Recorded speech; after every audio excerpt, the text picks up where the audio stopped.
नारी से नर गढ़त है, ज्यों साँचे से ईंट। काहे मनुआ कोसता, नारी को नर ढीठ।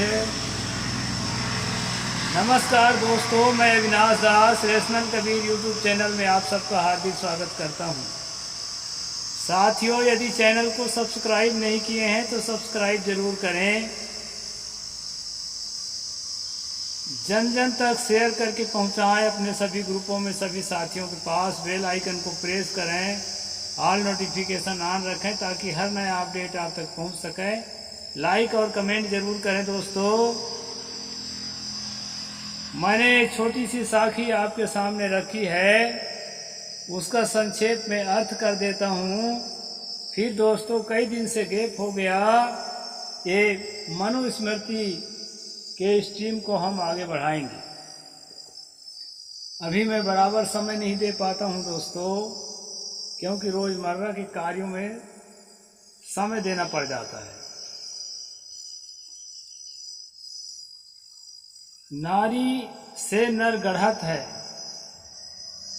ज्यों साँचा से ईंट। ईंट बनाने वालों को आपने देखा होगा दोस्तों, एक लकड़ी का या टिन का साँचा होता है। उस साँचा में गीली मिट्टी को डाल देते हैं और साँचे का जैसा आकार होता है, ठीक उसी आकार का ईंट जो है उसमें बन जाता है, वृक्ष बन जाते हैं और वो बनाते बनाते आगे बढ़ता चला जाता है। इसी प्रकार दोस्तों, नारी का जो शरीर है, माताओं का जो शरीर है, उस साँचा के समान हमारे गढ़ने के लिए होता है, हमारे निर्माण के लिए होता है। जठर अग्निमोह दीन प्रजारी, तामह आप भय प्रतिपारी। सदगुरु कबीर साहब ने कहा कि उसके अंदर की टेम्परेचर में हमारे शरीर का परिपाक होता है और उसी में हमारा परिपालन होता है। साथियों, हालांकि कहानियां काल्पनिक होती है कि अभिमन्यु ने अपने माता के पेट से ही चक्रव्यूह को तोड़ने की कला सीख लिया था। ऐसा होता नहीं है दोस्तों, पेट से कुछ भी नहीं सीखा जाता है। सब चीज के एक प्रोसीजर होता है, लेकिन वो महिमा परक बात है। उससे इतना समझ में आना चाहिए, वो एक संकेत है कि माता के गर्भ का बहुत बड़ा महत्व होता है बच्चे के जन्म के लिए। बहुत सारी चीजें डीएनए के साथ, बहुत सारे जो है जीन उपलब्ध होते हैं। उन जीन के साथ दोस्तों, माता के और पिता के जो जीवन के गुण हैं, रूप है, और अनेक ऑर्गन्स के जो स्ट्रक्चर्स हैं, उसके बीजी रूप में सन्निहित होता है, जीन के रूप में। उससे भी बच्चे को बहुत कुछ मिलता है। और जब कोशिका विभाजन के दौर में भ्रूण जब बच्चे के रूप में तब्दील होता है, जन्म लेकर जब पलता बढ़ता है, तो उसके अपने द्वारा भी बहुत सारे गुण उत्पन्न होते हैं, प्रकृति से ग्रहण होते हैं, नेचुरल सिलेक्शन के माध्यम से, और उसका जीवन बनता संवरता है। साथियों, हमारे पूर्वजों ने ये भूल की थी कि महिलाओं को अवहेलना किया, उपेक्षा किया, उनको पढ़ने लिखने नहीं दिया गया। मैं कई बार उदाहरण देता हूँ, वाल्मीकि रामायण और रामचरितमानस में राम जी, लक्ष्मण जी, भरत जी, शत्रुघ्न जी, चारों भाई वशिष्ठ के गुरुकुल में पढ़ने जाते हैं। और बाद में राम और लक्ष्मण तो विश्वामित्र के पास पढ़ने फिर से जाते हैं। अपने पढ़ाई के जो है प्रैक्टिकल भी करने के लिए, उस समय वह शस्त्र विद्या की पढ़ाई थी, और साथ साथ अन्य विद्याओं को पढ़ने के लिए। उसमें पढ़ाई का वर्णन है दोस्तों, दोनों लेखकों ने किया है, वाल्मीकि ने भी किया है और तुलसी दुबे ने भी किया है, उसको आप पढ़ सकते हैं। लेकिन इन दोनों किताबों में दोस्तों सीता को, उर्मिला को, श्रुति कीर्ति को और एक और नाम है, 4 बहन जो एक साथ ब्याह कराई थी अयोध्या, चारों बहनों में से किसी बहन को कहाँ पढ़ने गई थी इसका उल्लेख नहीं मिलता है। मैं उनको दोष नहीं देता कि बेटियों को नहीं पढ़ाते थे, परंपरा ही ऐसी थी कि बेटी को पढ़ाना अच्छा नहीं माना जाता था। राजे रजवाड़े के घर की बेटियां जब नहीं पढ़ती थी तो आम जनता के घर की बेटियां कैसे पढ़ेगी। इसीलिए दोस्तों मैं इन किताबों को हम अपने जीवन के लिए आदर्श ना बनाएं, ऐसा कहता हूं। उनमें एक चुनिंदा कुछ बातें यदि हैं हमारे जीवन के लिए उपयोगी, उनको धारण करें, उसके लिए कोई परहेज करने की बात नहीं है। सदगुरु का रास्ता बहुत विशाल है, सब काहू का लीजिए साचा शब्द निहार। अच्छी बातों को सब जगह से लेने की बात कही गई है। तो साथियों, मैंने जो साखी कही है कि नारी जो है नर को गढ़ती है सांचा के रूप में, जैसे ईंट, गीले मिट्टी के ईंट गढ़ा जाता है सांचा से, उसी प्रकार नारी उसका केवल शरीर का आकार ही गढ़ता है गर्भाशय में, ऐसा नहीं है, उसके मन का आकार भी गढ़ता है। उसकी भावनाएं, उसकी सोच, उसकी आदतें, उसकी रुचियां, बहुत सारी चीजें जो है हमको एक अनुवांशिक तौर से हमें मिला रहता है। तो दोस्तों, मैं पहले भी बता चुका हूं कि सदगुरु कबीर साहब नारी और नर को एक समान मानते हैं। उन्होंने कहा है, बुझ बुझ पंडित बिरवा न हो, आधे बसे पुरुष आधे बसे जोए। नारी और पुरुष के दोनों के जीवन का, दोनों के शरीर का आधा आधा हिस्सा आने वाले बच्चे में शामिल होता है। साथियों, बड़े तसल्ली की बात है, मैं कई बार आपको सूचित कर चुका हूं कि जो है नारी का 23 गुणसूत्र और पुरुष का 23 गुणसूत्र, इस तरह 46 जो क्रोमोसोम्स होते हैं, उसके मिलने से एक कोशिका तैयार होती है। वही कोशिका भ्रूण का रूप धारण करती है, जाइगोट बनती है। ये साइंस का शोध है। देखिए, एक भी गुणसूत्र कम या ज्यादा नहीं है, आधे आधे हैं। कबीर साहब के समय में विज्ञान विकसित नहीं हुआ था, तो उन्होंने ये तो नहीं लिखा कितने जीन, कितने गुणसूत्र उसमें जो है किसके होते हैं, लेकिन इतना जरूर कहा कि आधा आधा हिस्सा दोनों का होता है। दोनों के आधा आधा हिस्सा के बिना, ए पंडितों समझो, बुझ बुझ पंडित बिरवा न हो, ये शरीर रूपी वृक्ष नहीं बन सकता है, ऐसा सदगुरु कबीर साहब ने कहा। इसलिए साथियों, नारी की अवहेलना की जहाँ भी बात आती है, उसके अगेंस्ट मैं कुछ बोलता हूँ। कुछ भाइयों को नाराजगी लगती है, उन्हें मेरा वीडियो और बार बार देखना चाहिए कि मैं कहना क्या चाहता हूँ, इसको जो है ठीक से उन्हें समझना चाहिए। साथियों, पिछले स्ट्रीम में मनुस्मृति में मैं बताया था, आपको पढ़ करके सुनाया था कि मदिरा पीना, दुष्टों की संगति करना और पति से दूर रह करके इधर उधर घूमना और असमय में सोना, इस प्रकार के 6 दोष जो है मनु ने गिनाया था, और उसी में जो है 8 दोष तुलसी दुबे ने गिनाया था। गुण नहीं गिनाए, दोनों में से किसी ने गुण नहीं गिनाया।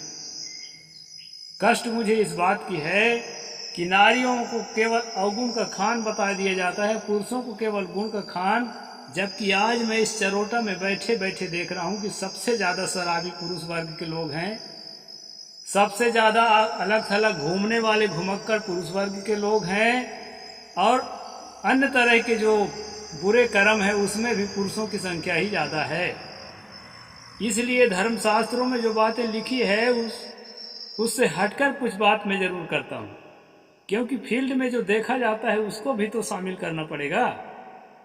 तो साथियों जो मैं कल बताया था वो इस तरह से है, और आगे क्या कहते हैं मनु जी उसको मैं पढ़ करके सुनाता हूँ।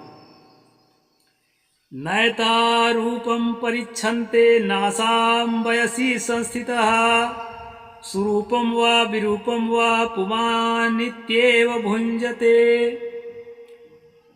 आगे कहते हैं नारी के विषय में मनु जी, स्त्रियां रूप की परीक्षा नहीं करती हैं। कहा जाता है कि स्त्रियों के रूप सौंदर्य का परीक्षण किया जाता है, लेकिन स्त्रियां पुरुष के रूप सौंदर्य का परीक्षण नहीं करती। आज भी ये कहावत जो है चालू है। आजकल तो ज्यादा हुनर को देखते हैं कि कितना कमा सकता है, कितना पढ़ा लिखा है, किस पोस्ट में है लड़का, इस बात पर ध्यान ज्यादा दिया जाता है, उसके रूप पर ध्यान नहीं दिया जाता है। इसी तरह अगर समानता के साथ स्त्रियों के भी रूप पर बहुत ज्यादा ध्यान ना दें, जो भी प्रकृति की रचना है अपने हाथ से गढ़ी नहीं है वो बेचारी, कि उसको जो है भटकने के लिए रास्ते पर, जो भी समझदार मानवतावादी इंसान सुन रहा है मेरी बात को विशेष ध्यान दे कि जिस प्रकार पुरुष के गुण का और उसके हुनर का और उसके काम धंधे का परीक्षा करती है महिला, आज के हिसाब से मैं कह रहा हूँ, उसी प्रकार महिला के भी गुणों का मूल्यांकन होना चाहिए, ना कि रूप का। इस समय रूप का लंबाई चौड़ाई ऊंचाई मोटाई एजुकेशन और क्या क्या बहुत सारी चीज़ों का इतना ज़्यादा छानबीन करते हैं रिश्ता बनाने के लिए।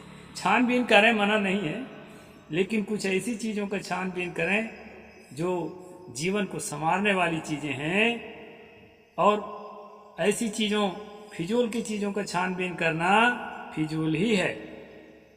तो साथियों यहाँ पर मनु ने क्या कहा कि स्त्रियां जो है रूप का परीक्षण नहीं करती हैं और न अवस्था का ध्यान रखती हैं। वो जो है वो क्या करती हैं, वो सिर्फ पुरुषों को खोजती हैं, पति बनाने के लिए नहीं, काम चलाने के लिए। ये मनु का कहना है। स्त्रियां रूप की परीक्षा नहीं करती, न तो अवस्था का ध्यान रखती हैं, सुंदर हो या कुरूप हो, पुरुष होने से ही उसके साथ संभोग करती। उनको पुरुष चाहिए। दोस्तों, लाखों करोड़ों में कोई इस तरह की स्त्री हो भी सकती हैं जैसा मनु ने यहाँ निर्धारित किया है, लेकिन आमतौर पर स्त्रियां ऐसी नहीं होती है। इन बातों को लेकर के आप स्त्रियों को नीचा दिखाने का कोशिश मत करिए। ये नीचा दिखाने की बात है। यानी वो रूप का ध्यान नहीं रखती है, सुंदर हो चाहे कुरूप हो, वो इस बात का भी ध्यान नहीं रखती है कि इसकी उम्र क्या है, बूढ़ा हो चाहे कोई भी हो। उसको तो सिर्फ और सिर्फ जो है शारीरिक संबंध बनाना है, कोई भी मिल जाए। वो हर समय बात जो होती रहती है, कोई तो मिले कोई तो मिले। इस मानसिकता का शिकार जो पुरुष है वही लोग गैंग रेप करते हैं। उनको ऐसा लगता है कि स्त्रियों की इतनी कैपेसिटी है कि चाहे एक नहीं 10, और कुत्तों को, बैलों को, भैंसों को देखते भी हैं झुंड के झुंड, एक मादा के पीछे कई नर पशु पीछे लगे रहते हैं। उसको देख करके मनुष्य पुरुष सोचता है कि अरे कोई बड़ी बात नहीं है, और महिला को गैंग रेप का शिकार बनाती हैं।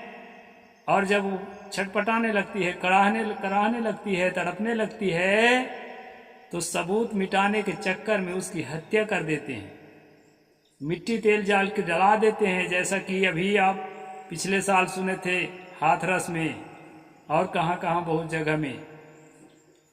इस प्रकार से दोस्तों इस तरह की मानसिकता जब हमको धर्म ग्रंथों से मिलती है, इसका हमारे जीवन पर और समाज पर गलत असर पड़ता है। इसलिए मैं सावधान करने के लिए वीडियो के माध्यम से, हालांकि कोई संस्कृत नहीं पढ़ता है, लेकिन जो है वो मानसिकता सदियों से दिमाग में बनी हुई है, ये औरत ऐसी होती है, औरत वैसी होती है, इसलिए जो है दोस्तों उनके साथ उसी हिसाब से लोग ट्रीट करने लगते हैं, जो सर्वथा निंदनीय है। इसके लिए मैं यहाँ पर आपको सचेत कर रहा हूँ। आगे कहते हैं, पौंश्चल्याचल चित्याच्चा स्नेहच्या स्वभावतः रक्षिता यत्नोपि भर्त्रे स्व्याता विकुर्वते। पुंश्चल, पराय पुरुष से भोग करने की इच्छा। अगर पति है भी घर में, विवाहिता है, शादीशुदा है, फिर भी स्त्री के मन में हमेशा दूसरे के जो पर पुरुष है, जिससे उसका संबंध नहीं है, जो उसका पति नहीं है, ऐसे पुरुषों को देख करके उससे जो है शारीरिक संबंध बनाने के लिए वह हर समय उतावली रहती है, ऐसा मनु यहाँ कह रहे हैं। उसके भोग की इच्छा, उसके संभोग की इच्छा इतनी प्रबल होती है, इसके कारण उसका मन जो है चंचल हो जाता है, अपने आप पर बेकाबू हो रहती है वो।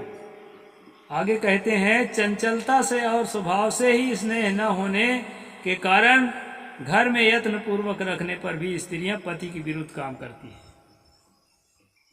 यानी जो है सेक्स डिजायर उसका इतना ज्यादा प्रबल होता है, इतना ज्यादा स्ट्रांग होता है कि उससे जो है वो विह्वल होकर के पुरुष कितना भी कंट्रोल करे, लेकिन वो किसी न किसी तरह दूसरे के पति को या दूसरे कुंवारे नौजवानों को खोजती फिरती है और उसको फंसा करके अपने जाल में उसके साथ जो है शारीरिक संबंध बनाती रहती है। ये औरत का लक्षण दोस्तों मनुस्मृति अध्याय 9 श्लोक 14 और 15 में ये बात बताई गई है। आगे कहते हैं, एवं स्वभावं ज्ञात्वा सायां प्रजापतिर्निगर्जतं परमं यत्नमातिष्ठेत पुरुषो रक्षणं प्रति। ये 16 नंबर में है। अब यहाँ आखिरी बात बता दिया है कि स्त्रियों में जो ऐसा स्वभाव होता है ना, ऐसा कामुक स्वभाव होता है, ऐसा सेक्सी स्वभाव होता है, इसके लिए कोई उपाय ही नहीं है। इसको जड़ से ठीक किया ही नहीं जा सकता, उसको सज्जन बनाया ही नहीं जा सकता। मनु कहते हैं क्यों? क्योंकि ब्रह्मा जी ने स्वभाव से ही स्त्रियों को ऐसा स्वभाव का बनाया है। यानी ब्रह्मा जी ने स्वाभाविक रूप से ऐसा स्त्रियों को परमात्मा ने ही बनाया है कि हाई फाई सेक्स डिजायर वाली हो, ताकि जो है वो अपने आप को न थाम सके और अनेक पुरुषों से संबंध जोड़ता रहे पति के रहते हुए। इसलिए पुरुषों को हमेशा स्त्रियों की रक्षा करनी चाहिए, यानी कि स्त्री की तरफ हमेशा जो है उसके चौकीदारी में लगे रहना चाहिए, ऐसा मनु कहते हैं। इससे अविश्वास और संशय जन्म लेता है दोस्तों, और विश्वास जन्म लेता है कि स्त्री ऐसा है ही है, क्योंकि स्त्रियां ऐसे होती ही हैं, ब्रह्मा ने ही बनाया है। इस प्रकार से जो धारणा है, इस प्रकार जो भावना है हमारे अंदर, पीढ़ी दर पीढ़ी हम लोग जो ढोते आए हैं, इस मानसिकता को दोस्तों, ये मानसिकता महामहिम मनु जी की देन है, और इसको आप लोग ठीक से समझिए और महिलाओं के साथ उत्तम व्यवहार करिए। महिलाएं जो है जीवन का आधा हिस्सा है, और साथ साथ हमारे शरीर का मैं शुरू में बताया था कि 23 गुणसूत्र पुरुष का और 23 गुणसूत्र नारी का, तब 46 गुणसूत्र से जायगोट बनता है, जो भ्रूण के रूप में, बच्चे के रूप में तैयार होता है। और वही हम बैठे हैं आपके सामने कथा सुनाने के लिए, और आप सुनने के लिए बैठे।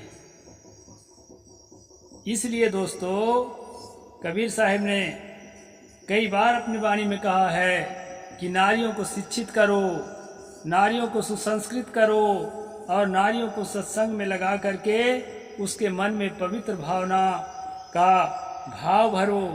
क्योंकि नारी हो चाहे पुरुष हो, जन्म से सब के सब अबोध होते हैं, सबके शब्द जो है सबके सब निर्बल होते हैं, सबके सब बुद्धिहीन होते हैं। जन्म के बाद ही उनको गढ़ा और संवारा जाता है। इसलिए गढ़ने संवारने का हक जो है पुरुष के जैसे नारी को भी बराबर का है। इस तरह से सतगुरु कबीर साहब ने जो है नारी का वकालत किया और मनु के बनाए हुए सिद्धांतों को उन्होंने खारिज किया। अब हम लोगों की पारी है कि अपने दिमाग से भी मनु के जो युक्ति युक्त नहीं है उन सिद्धांतों को दिमाग से खारिज करें और समाज को स्वर्ग की तरह बनाने के लिए नारी के प्रति, पुरुष के प्रति, बुढ़ा के प्रति, बच्चा के प्रति, जवान के प्रति प्रेम ही प्रेम, प्रेम पाठ का चोलना पहिर कबीर नाच, पानी दिन हो तास को जो तन मन बोले साँझ। तो दोस्तों, हमारे दिल में प्रेम ही प्रेम हो और अपने घर की नारी, पराये नारी, पड़ोस की नारी, सबके साथ जो है पवित्र भावना से हम लोग व्यवहार करें। यही संदेश देने के लिए मैं स्ट्रीम चलाता हूँ। मैं मन को श्लोक सुनाता हूँ, इसका मतलब नहीं है कि उसके हर बातों को मैं समर्थक हूँ कि हर बातों के विपक्ष हूँ। जो भाई मुझे ट्रोल करते हैं उनसे निवेदन है कि वो खूब पढ़ें और खूब आगे बढ़ें, और जो है ट्रोल करने से फायदा नहीं है, इस बात को समझें। साहेब बंदगी, जय जोहार, जय भीम, जय भारत।